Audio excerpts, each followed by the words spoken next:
Amrit noni pain oil, ನೋವಿಗೆ ವಿರಾಮ, ದೇಹಕ್ಕೆ ಆರಾಮ. ಅದು ಎಲ್ಲ ರೋಡ್ ಎಲ್ಲ ಮಾಡಲಿಕ್ಕೆ ಈಗ ಮುನ್ಸಿಪಾಲ್ಟಿಲಿಂದ ನಮ್ಮ ಇಂಜಿನಿಯರ್ಸ್ ಅವರಿಗೆ ಮಾನಿಟರಿಂಗ್ ಮಾಡ್ತಾರೆ. ಮತ್ತೆ ತಮ್ಮ ಜೊತೆಗೆ ಒಂದು ಚರ್ಚೆ ಮಾಡಿ, ನಮ್ಮ ಆಫೀಸರ್ ಜೊತೆಗೆ ಚರ್ಚೆ ಮಾಡಿ ಇದ್ರದ್ದು ಇಮಿಡಿಯೇಟ್ ಸೊಲ್ಯೂಷನ್ ಮಾಡಿಸ್ತೀವಿ. ರವಿ ಮಾನ್ಯ ಸಭಾಪತಿಗಳೇ, ಚುಕ್ಕೆ ಗುರುತಿನ ಪ್ರಶ್ನೆ 170 ಮಾನ್ಯ ಸಹಕಾರ ಸಚಿವರಲ್ಲಿ ಕೇಳಲು ಬಯಸ್ತೀನಿ. ಸನ್ಮಾನ್ಯ ಸಭಾಧ್ಯಕ್ಷರು ಉತ್ತರಗಳನ್ನು ಒದಗಿಸಲಾಗಿದೆ. ಉತ್ತರವನ್ನ ಕೊಟ್ಟಿದ್ದಾರೆ. ನಾನು ಕೇಳಿರ್ತಕ್ಕಂಥ ಪ್ರಶ್ನೆ ಮೂಲ ಸ್ವರೂಪ 2017 ಹಾಗೂ 18ನೇ ಸಾಲಿನಲ್ಲಿ ರಾಜ್ಯ ಸರ್ಕಾರದಿಂದ ಹಿಂದಿನ ಸರ್ಕಾರದಲ್ಲಿ 50,000 ಹಾಗೂ 1 ಲಕ್ಷ ರೂಗಳ ಸಾಲ ಮನ್ನಾ ಮಾಡಿತ್ತು. ಆ ಸಾಲ ಮನ್ನಾದ ಮೊತ್ತವನ್ನು ಸಂಪೂರ್ಣವಾಗಿ ಇಲ್ಲಿವರೆಗೆ ಸರ್ಕಾರ ಬಿಡುಗಡೆ ಮಾಡಿದೆಯೇ ಅಂತೇಳಿ ಕೇಳಿದ್ದೆ. ನಾನು ಪ್ರಥಮವಾಗಿ ರಾಜ್ಯ ಸರ್ಕಾರವನ್ನ, ಈ ಸರ್ಕಾರವನ್ನು ಅಭಿನಂದಿಸ್ತೀನಿ. 2017ನೇ ಸಾಲಿನಲ್ಲಿ 50,000 ರೂಪಾಯಿಗಳ ಸಾಲ ಮನ್ನಾ ಏನಾಗಿತ್ತು, ಸಿದ್ದರಾಮಯ್ಯನವರು ಅವತ್ತು ಮುಖ್ಯಮಂತ್ರಿ ಆಗಿದ್ದಂಥ ಸಂದರ್ಭದಲ್ಲಿ ಅದರ ಸಂಪೂರ್ಣ ಮೊತ್ತವನ್ನ ಇದೀಗ ಸಂಪೂರ್ಣವಾಗಿ ಮನ್ನಾ ಬಿಡುಗಡೆ ಮಾಡಲಾಗಿದೆ. ಅದರಿಂದ ನಮಗೆ ಸಹಕಾರ ಸಂಘಗಳಿಗೆ, ವಿಶೇಷವಾಗಿ VSSN, DCC ಬ್ಯಾಂಕ್ಗಳಿಗೆ ಅನುಕೂಲ ಆಗಿದೆ, ಜೊತೆಗೆ ರೈತರಿಗೂ ಆಗಿದೆ. ಆದರೆ 18ನೇ ಸಾಲಿನ 1 ಲಕ್ಷ ರೂಪಾಯಿಗಳ ಸಾಲ ಮನ್ನಾದ ಮೊತ್ತ ಇನ್ನೂ ಬಿಡುಗಡೆ ಆಗಿಲ್ಲ. ಅದ್ರ ಬಗ್ಗೆ ಮಾನ್ಯ ಮಂತ್ರಿಗಳು ಸ್ವಲ್ಪ ಕಾಳಜಿ ವಹಿಸಿ ಅದನ್ನ ಬಿಡುಗಡೆ ಮಾಡಿದ್ದೆ. ಆದರೆ ಅದರಲ್ಲೂ ವಿಶೇಷವಾಗಿ ನಮ್ಮ ಬೆಂಗಳೂರು ಗ್ರಾಮಾಂತರ, ರಾಮನಗರ ಹಾಗೂ ಈ ಒಂದು BDCC ಬ್ಯಾಂಕ್ ವ್ಯಾಪ್ತಿಯಲ್ಲೇನೆ 15.5 ಕೋಟಿ 6,048 ರೈತರಿಗೆ ಇನ್ನ ಬಾಕಿ ಇದೆ. ರಾಜ್ಯಾದ್ಯಂತ ಕೂಡ ಬಾಕಿ ಇರ್ತಕ್ಕಂಥದ್ದನ್ನ ಮಾನ್ಯ ಸಹಕಾರ ಸಚಿವರು ಸ್ವಲ್ಪ ವಿಶೇಷ ಆಸಕ್ತಿ ತೆಗೆದುಕೊಂಡು ಅದರಲ್ಲಿ ಇರ್ತಕ್ಕಂಥ ತಾಂತ್ರಿಕ ಅಡಚಣೆಗಳನ್ನ ನಿವಾರಣೆ ಮಾಡಿ ಈ ಸಾಲಿನಲ್ಲೇ ಭರಿಸ್ತಾರೆ ಅಂತಕ್ಕಂಥ ವಿಶ್ವಾಸ ಇದೆ. ಅದರ ಬಗ್ಗೆ ಒಂದು ಖಚಿತವಾದಂತ ಭರವಸೆಯನ್ನ ಮಾನ್ಯ ಸಹಕಾರ ಸಚಿವರು ಕೊಟ್ಟು ರೈತರಿಗೆ ಸಹಾಯ ಮಾಡಬೇಕು ಅಂತೇಳಿ ಕೋರ್ಕೋತೀನಿ. ಸಚಿವರು ಮಾನ್ಯ ಸಭಾಧ್ಯಕ್ಷರ, ಮಾನ್ಯ ಸದಸ್ಯರು ತಿಳಿಸಿದಾಗೆ 50,000 ರೂಪಾಯಿ ಸಾಲ ಮನ್ನಾ ಯೋಜನೆ ಅಡಿಯಲ್ಲಿ ಏನೆಲ್ಲ ಬಾಕಿ ಇತ್ತು ಪೂರ್ಣವಾಗಿ ಭರಿಸಿದ್ದೇವೆ. ಈಗಿರ್ತಕ್ಕಂಥ ಪ್ರಸಕ್ತ ಸರ್ಕಾರ ಬಹಳ ವರ್ಷದಿಂದನೂ ಅದು ಕೂಡ ಪೆಂಡಿಂಗ್ ಉಳಿದಿತ್ತು. ಅದನ್ನು ನಾವು ಪೂರ್ಣವಾಗಿ ಪಾವತಿಯನ್ನ ಮಾಡಿದ್ದೇವೆ ಅಂತಕ್ಕಂಥದ್ದು ಅಭಿನಂದನೆ ಕೂಡ ಸಲ್ಲಿಸಿದ್ದಾರೆ. 1 ಲಕ್ಷ ರೂಪಾಯಿ ಸಾಲ ಮನ್ನಾ ಯೋಜನೆಯಲ್ಲಿ ಏನಿತ್ತು ಅದರಲ್ಲಿ ಕೆಲವು ಗೊಂದಲಗಳು ಉಂಟಾಗಿ ಇನ್ನೂ ಬಹಳಷ್ಟು ಬ್ಯಾಂಕ್ಗಳಿಗೆ, ಪ್ರಾಥಮಿಕ ಸಹಕಾರ ಸಂಘಗಳ ಮೂಲಕ ರೈತರಿಗೆ ಅದನ್ನು ಭರಿಸ್ತಕ್ಕಂಥ ಕೆಲಸ ಮಾಡಬೇಕಾಗಿದೆ. ಅದನ್ನು ಆದಷ್ಟು ಜಾಗ್ರತೆ ನಾವು ಮಾಡ್ತೇವೆ. ಅಧ್ಯಕ್ಷರು,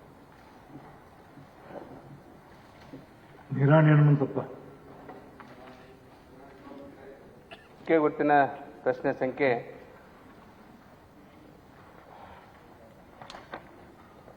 199 ಸನ್ಮಾನ್ಯ ಸಹಕಾರಿ ಸಚಿವರನ್ನ ಕೇಳಿಕೆ ಬಯಸ್ತಾ ಇದ್ದೇನೆ. ಸನ್ಮಾನ್ಯ ಸಭಾಧ್ಯಕ್ಷರ ಉತ್ತರಗಳನ್ನು ಒದಗಿಸಲಾಗಿದೆ. ಸನ್ಮಾನ್ಯ ಸಭಾಪತಿಗಳೇ, ಹಾಲು ಉತ್ಪಾದಕರ ಸಹಕಾರಿ ಸಂಘದ ಬಗ್ಗೆ ನಾನು ಪ್ರಶ್ನೆಯನ್ನು ಕೇಳಿದ್ದೀನಿ. ಸನ್ಮಾನ್ಯ ಸಚಿವರು ಸುದೀರ್ಘವಾಗಿ ಉತ್ತರವನ್ನು ನೀಡಿದ್ದಾರೆ. ವಿಶೇಷವಾಗಿ ಹಾಲು ಉತ್ಪಾದಕರ ಸಹಕಾರಿ ಸಂಘಗಳು, ಬಹಳಷ್ಟು ಸಂಘಗಳು KMF ಹಾನಿಯಲ್ಲಿರ್ತಕ್ಕಂಥ ವಿಷಯವನ್ನು ನಾನು ಕೇಳಿದ್ದೀನಿ. ಅದರ ಮಾಹಿತಿಯನ್ನು ಕೂಡ ಸನ್ಮಾನ್ಯ ಸಚಿವರು ಕೊಟ್ಟಿದ್ದಾರೆ. ಇನ್ನೂ ಅನೇಕ ಸಂಘಗಳು ಲಾಭದಾಯಕವಾಗದೆ ನಷ್ಟವನ್ನು ಅನುಭವಿಸತಕ್ಕಂಥ ಈ ಸಂದರ್ಭದಲ್ಲಿ ನಷ್ಟವನ್ನು ಹೊಂದಿರತಕ್ಕಂಥ ಸಂಘಗಳಿಗೆ ಸರ್ಕಾರದಿಂದ ಏನಾದರೂ ಸಹಾಯಧನ ಕೊಡಲಿಕ್ಕೆ ಸಾಧ್ಯತೆಯಾ? ಈ ಹಾಲು ಉತ್ಪಾದಕರ ಸಹಕಾರಿ ಸಂಘಗಳನ್ನು ಉತ್ತೇಜನೆ ಮಾಡಲಿಕ್ಕೆ ಸರ್ಕಾರ ಕೈಗೊಂಡಿರ್ತಕ್ಕಂಥ ಕ್ರಮಗಳೇನು ಅನ್ನೋದ್ರ ಬಗ್ಗೆ ತಿಳಿಸಬೇಕಂತೇಳಿ ಸನ್ಮಾನ್ಯ ಸಚಿವರಲ್ಲಿ ವಿನಂತಿಯನ್ನು ಮಾಡಿಕೊಳ್ತಾ ಇದ್ದೇನೆ. ಇದ್ರ ಜೊತೆಯಲ್ಲಿ ಸುಮಾರು 7 ತಿಂಗಳಿಂದ ಹಾಲು ಉತ್ಪಾದಕರಿಗೆ ಕೊಡಬೇಕಾಗಿರ್ತಕ್ಕಂಥ 5 ರೂಪಾಯಿ ಪ್ರೋತ್ಸಾಹಧನವನ್ನು ಕೊಡದೇ ಇರತಕ್ಕಂಥದ್ದು ಕೂಡ ರೈತರಿಗೆ ಬಹಳ ತುಂಬಲಾರದ ನಷ್ಟ ಆಗಿದೆ. ಹಾಗಾಗಿ ಸಹಕಾರಿ ಸಂಘಗಳಲ್ಲಿರ್ತಕ್ಕಂಥ ಹಾಲು ಉತ್ಪಾದಕರು ಸರ್ಕಾರದಿಂದ ಪ್ರೋತ್ಸಾಹಧನ ಸುಮಾರು 5 ಕೋಟಿಗಿಂತ ಹೆಚ್ಚು ಬಾಕಿ ಇದೆ ಅಂತಕ್ಕಂಥ ಮಾಹಿತಿಯನ್ನು ನಾನು ಕೇಳಿದ್ದೀನಿ. ಹಾಗೆ ಸನ್ಮಾನ್ಯ ಸಚಿವರು ಬಾಗಲಕೋಟ್, ಬಿಜಾಪುರ ಮತ್ತು ಬೆಳಗಾವಿ 3 ಜಿಲ್ಲೆಗಳಲ್ಲಿ ಸುಮಾರು 31 ಕೋಟಿ 93 ಲಕ್ಷಷ್ಟು ಇವತ್ತು ಬಾಕಿ ಇದೆ ಅಂತಕ್ಕಂಥ ಮಾಹಿತಿಯನ್ನು ಕೊಟ್ಟಿದ್ದಾರೆ. ದಯವಿಟ್ಟು ಸನ್ಮಾನ್ಯ ಸಚಿವರು ಆದಷ್ಟು ಬೇಗನೆ ಈ ಪ್ರೋತ್ಸಾಹಧನವನ್ನು ರೈತರ ಖಾತೆಗಳಿಗೆ ಹಾಕ್ತಕ್ಕಂಥ ಕೆಲಸವನ್ನು ತಾವು ದಯವಿಟ್ಟು ಮಾಡಬೇಕು. ಭಾಳ ದಿವಸದಿಂದ ಇದು ನಾವು ಸಲಹಿದ ಕೈಗಳು ನಮ್ಮ ನೋವಿಗೆ ಸ್ಪಂದಿಸಿದಾಗ ಆಗುವ ಸಂತೋಷ. ಅಮೃತ್ ನೋನಿ ಪೇನ್ ಆಯಿಲ್, ನೋವಿಗೆ ವಿರಾಮ, ದೇಹಕ್ಕೆ ಆರಾಮ. ಉಳಿದಿದೆ. ಹಾಗಾಗಿ ಸಹಕಾರಿ ಸಂಘದಲ್ಲಿ ರಾಜ್ಯದಲ್ಲಿ ಹೆಚ್ಚು ಹಾಲು ಉತ್ಪಾದನೆ ಮಾಡ್ತಕ್ಕಂಥದ್ದು ನಮ್ಮ ಬಿಜಾಪುರ ಬಾಗಲಕೋಟೆ ಜಿಲ್ಲೆ. ಹಾಗಾಗಿ ಈ ಪ್ರೋತ್ಸಾಹಧನ ಸಿಗದೆ ಬಹಳಷ್ಟು ಜನ ಹಾಲನ್ನು ಬೇರೆ ಬೇರೆ ಖಾಸಗಿಯವರಿಗೆ ಮಾರಾಟ ಮಾಡ್ತಕ್ಕಂಥ ಪ್ರಕ್ರಿಯೆ ನಡೆದಿದೆ. ದಯವಿಟ್ಟು ಈ ಪ್ರೋತ್ಸಾಹಧನವನ್ನು ಆದಷ್ಟು ಬೇಗನೆ ರೈತರ ಖಾತೆಗಳಿಗೆ ಕೊಡ್ತಕ್ಕಂಥ ಕೆಲಸ ಮಾಡಬೇಕು ಅನ್ನುವಂಥ ವಿಚಾರವನ್ನು ತಮ್ಮ ಗಮನಕ್ಕೆ ಬಯಸ್ತಾ ಇದ್ದೇನೆ. ಸನ್ಮಾನ್ಯ ಸಭಾಧ್ಯಕ್ಷರೇ, ಸುಮಾರು ಹಣ ಬಾಕಿ ಇದು ಪೇಮೆಂಟ್ ಮಾಡ್ತಾನೂ ಇರ್ತೇವೆ ಮತ್ತೆ ಬಾಕಿ ಉಳಿತಾನೂ ಇರ್ತವೆ. ಹೀಗಾಗಿ ಇದು ನಿರಂತರವಾಗಿ ನಡೀತಕ್ಕಂಥ ಪ್ರಕ್ರಿಯೆ. ಅದರಲ್ಲಿ ನಮ್ಮ ಸರ್ಕಾರ ಬಂದ ಮೇಲೂ ಕೂಡ ನಾವು ಬಹಳಷ್ಟು ಹಣ ಕೊಟ್ಟಿದ್ದೇವೆ. ಇನ್ನು ಈಗೇನು 31 ಕೋಟಿ 93 ಲಕ್ಷ ಬಾಗಲಕೋಟೆ, ಬಿಜಾಪುರ ಮತ್ತೆ ಬಾಗಲಕೋಟೆ, ಬಿಜಾಪುರ, ಬೆಳಗಾಂ ಈ ಮೂರರ ಪೈಕಿ 31 ಕೋಟಿಯಷ್ಟಿದೆ. ನಿರಂತರವಾಗಿ ಇದನ್ನು ಆದಷ್ಟು ಜಾಗ್ರತೆ ಕೊಡುವಂಥ ಕೆಲಸ ಮಾಡ್ತೇವೆ. ಸನ್ಮಾನ್ಯ ಸಚಿವರೇ, ಬಾಗಲಕೋಟೆ ಮತ್ತು ಬಿಜಾಪುರ ಹಾಲು ಉತ್ಪಾದಕರ ಸಹಕಾರ ಸಂಘವನ್ನು 2 ಜಿಲ್ಲೆಗಳಿಗೆ ಪ್ರತ್ಯೇಕವಾಗಿ ಮಾಡಿಕೊಡ್ಬೇಕು ಅಂತಕ್ಕಂಥ ಬೇಡಿಕೆ ಬಹಳ ದಿವಸದಿಂದ ಇದೆ. ಹಾಗಾಗಿ ಬಾಗಲಕೋಟೆ ನವನಗರದಲ್ಲಿ 7 ಎಕರೆ ಜಮೀನು ಕೂಡ KMFಗೆ ಈಗಾಗಲೇ ಹಿಂದೆ 10 ವರ್ಷಗಳ ಹಿಂದೆ ಮಂಜೂರಾತಿಯಾಗಿದೆ. ಸನ್ಮಾನ್ಯ ಮುಖ್ಯಮಂತ್ರಿಗಳಾಗಿರ್ತಕ್ಕಂಥ ಸಿದ್ದರಾಮಯ್ಯ ಸಾಹೇಬರು ಬಾದಾಮಿ ಕ್ಷೇತ್ರ ಶಾಸಕರಾಗಿರ್ತಕ್ಕಂಥ ಸಂದರ್ಭದಲ್ಲಿ 10 ಕೋಟಿ ಇದರ ಅಭಿವೃದ್ಧಿಗಾಗಿ ಹಣವನ್ನು ಕೊಟ್ಟಿದ್ದರು. ತದನಂತರ ಅದು ಬೇರೆ ಇಲಾಖೆಗೆ ವರ್ಗಾವಣೆ ಆಗಿದೆ. ದಯವಿಟ್ಟು ಆ 10 ಕೋಟಿ ರೂಪಾಯಿಯನ್ನು ಬಾಗಲಕೋಟೆ ನವನಗರದಲ್ಲಿ ಇರ್ತಕ್ಕಂಥ ಹಾಲು ಉತ್ಪಾದಕರ ಈ ಒಕ್ಕೂಟಕ್ಕೆ ಕೊಟ್ಟರೆ ಅಲ್ಲಿ ಇನ್ನಷ್ಟು ಅಭಿವೃದ್ಧಿ ಮಾಡಲಿಕ್ಕೆ, ಕೋಲ್ಡ್ ಸ್ಟೋರೇಜ್ ನಿರ್ಮಾಣ ಮಾಡಲಿಕ್ಕೆ ಅನುಕೂಲ ಆಗ್ತದೆ. ಆ ಹಣವನ್ನು ಮರಳಿ ಆ ಖಾತೆ ಕೊಡಬೇಕಂತ ತಮ್ಮಲ್ಲಿ ವಿನಂತಿ ಮಾಡ್ಕೊತಾ ಇದ್ದೀನಿ. ಮಾನ್ಯ ಸದಸ್ಯರು ಹಾಲು ಉತ್ಪಾದಕರಿಗೆ ಇನ್ಸೆಂಟಿವ್ ಕೊಟ್ಟಿಲ್ಲ ಅಂತ ಹೇಳ್ತಾ ಇದ್ದಾರೆ. ಕಳೆದ ಸಲ ಹಾಕಿದ್ದೀನಿ. ಕಳೆದ ವರ್ಷ ನಾವು ಏನು ಬಜೆಟ್ ಅಲೋಕೇಶನ್ ಮಾಡಿ ಸಂಪೂರ್ಣವಾಗಿ ಕೊಟ್ಟಿದ್ದೀವಿ. ಅದನ್ನು ಈ ವರ್ಷ ಬಜೆಟ್ ಅಲೋಕೇಶನ್ನಲ್ಲಿ 2 ಇನ್ಸ್ಟಾಲ್ಮೆಂಟ್ ರಿಲೀಸ್ ಮಾಡಿದ್ದೀವಿ. ಆಗಲಿ ಬಾಕಿ ಉಳ್ಕೊಂಡಿರೋದು ಯಾವುದು ಅಂತಂದ್ರೆ ಹಿಂದೆ BJP ಸರ್ಕಾರ ಇದ್ದಾಗ 700 ಕೋಟಿ ಬಾಕಿ ಉಳಿಸಿದ್ರು. ಅದು ಬಾಕಿ ಇದೆ. ಅದರಲ್ಲಿ ಈಗ ಸುಮಾರು 200 ಕೋಟಿ ನಾವು ತೀರಿಸಿದ್ದೀವಿ. ಈಗ ಅಂತ ಅದನ್ನು ತೀರಿಸ್ತಕ್ಕಂಥ ಕೆಲಸ ಮಾಡ್ತೇವೆ. ಬಾಕಿ ಇರೋದು ನಿಜ. ಅದು ನಾವು ಉಳಿಸ್ಕೊಂಡಿರೋದಲ್ಲ. ನಮ್ಮ ಸರ್ಕಾರ ಬಂದ್ಮೇಲೆ ಕರೆಕ್ಟಾಗಿ ನಾವು ಏನೇನು ಬಜೆಟಲ್ಲಿ ಅಲೋಕೇಶನ್ ಮಾಡಿದ್ದೀವಿ. ಸನ್ಮಾನ್ಯ ಸಚಿವರೇ, ತಮ್ಮ ಮಾತನ್ನು ಸ್ವಾಗತಿಸ್ತಾ ಇದ್ದೇನೆ. ಬಹಳ ಸಂತೋಷ ಆಗ್ತದೆ ತಮ್ಮ ಮಾತಿಗೆ. ನಮ್ಮ ರೈತರಿಗೆ ಯಾವ ಸರ್ಕಾರ ಅನ್ನೋದು ಮುಖ್ಯ ಅಲ್ಲ, ಅವ್ರಿಗೆ ಬರ್ಬೇಕಾಗಿರ್ತಕ್ಕಂಥ ಸಹಾಯಧನ ಬಿಜೆಪಿ ಕೊಡ್ತಾರೋ, ಕಾಂಗ್ರೆಸ್ ಕೊಡ್ತಾರೋ, JDS ಕೊಡ್ತಾರೋ ಮುಖ್ಯ ಅಲ್ಲ. ಸನ್ಮಾನ್ಯ ಸಭಾಪತಿಗಳೇ, ರೈತರು ಕೇಳ್ತಾ ಇರೋದು ಅವ್ರ ದುಡ್ಡನ್ನ.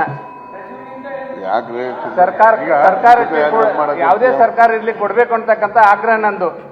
ಅದು ಬಿಜೆಪಿನೋ ಕಾಂಗ್ರೆಸ್ ಮುಖ್ಯ ಅಲ್ಲ. ಹಾಲು ಉತ್ಪಾದಕರಿಗೆ ಪ್ರೋತ್ಸಾಹನ ಆದಷ್ಟು ಬೇಗನೆ ಕೊಡ್ಲಿ ವಿನಂತಿ. ಸಭಾಪತಿ ಅಲ್ಲಲ್ಲ, ಈಗ ಅವರು ಕೊಟ್ಟಿಲ್ಲ ಅಂತ ತೀರಿಸ್ತೀವಿ ಅಂತ ಕೊಟ್ಟು ಸನ್ಮಾನ್ಯ 31 ಕೋಟಿ ರೂಪಾಯಿ ಇದೆ ಅಂತಕ್ಕಂಥ ಬಾಕಿ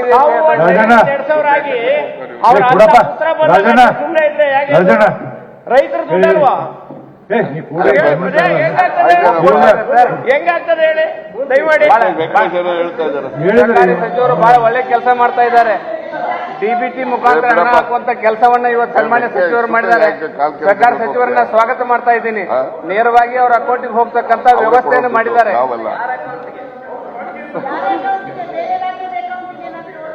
ಅದು ನೋಡ್ಬೇಕು. ಬಾಕಿ ಹಿಂದೆ ಉಳಿದಿರುತ್ತೆ, ಹಿಂದೆ ಅಲ್ಲ ಅವ್ರು ಬಾಕಿ ಇದೆ ಅಂತ ಹೇಳ್ಕೊಂಡು ಆಯ್ತು ಮಾಡೋಣ. ಸನ್ಮಾನ್ಯ ಸಭಾಪತಿಗಳ ಪಶು ಭಾಗ್ಯ ಅಂತಕ್ಕಂಥ ಒಂದು ಯೋಜನೆ ಇತ್ತು. ಪಶು ಭಾಗ್ಯ ಅಂತಕ್ಕಂಥ ಒಂದು ಯೋಜನೆ ಇರ್ತದನ್ನ ಮುಂಚೆ KMFಲಿಂದನೇ ವಿತರಣೆ ಆಯ್ತಾಯ್ತು. ಈಗ ಅಧ್ಯಕ್ಷರೇ, ನಾವು ಆ ಸರ್ಕಾರ ಬಾಕಿ ಇಟ್ಟು ಹೋಗೋರೆ, ಈ ಸರ್ಕಾರ ಕೊಡ್ತೀವಿ, ಅದು ಇದು ಗವರ್ನಮೆಂಟ್ ಇದೆ. ಅದು ಒಂದು ನಿರಂತರವಾಗಿ ಇರ್ತಕ್ಕಂಥ ಒಂದು ವ್ಯವಸ್ಥೆ. ಅನುಕ್ಷಣದ ಸುದ್ದಿಗಳಿಗಾಗಿ ವಿಸ್ತಾರ ನ್ಯೂಸ್ ಯೂಟ್ಯೂಬ್ ಚಾನೆಲ್ ಸಬ್ಸ್ಕ್ರೈಬ್ ಮಾಡಿ. ಹೊಸ ಸುದ್ದಿಗಳ ನೋಟಿಫಿಕೇಶನ್ಗಾಗಿ ಬೆಲ್ ಐಕಾನ್ ಕ್ಲಿಕ್ ಮಾಡಿ. ಲೇಟೆಸ್ಟ್ ಅಪ್ಡೇಟ್ಸ್ಗಾಗಿ www.vistaranews.com ವೆಬ್ಸೈಟ್ಗೆ ವಿಸಿಟ್ ಮಾಡಿ. ಅಂಗೈಯಲ್ಲೇ ಜಗತ್ತಿನ ಸುದ್ದಿ ತಿಳಿಯಲು ವಿಸ್ತಾರ ನ್ಯೂಸ್ ಕನ್ನಡ ಆಪ್ ಡೌನ್ಲೋಡ್ ಮಾಡಿ.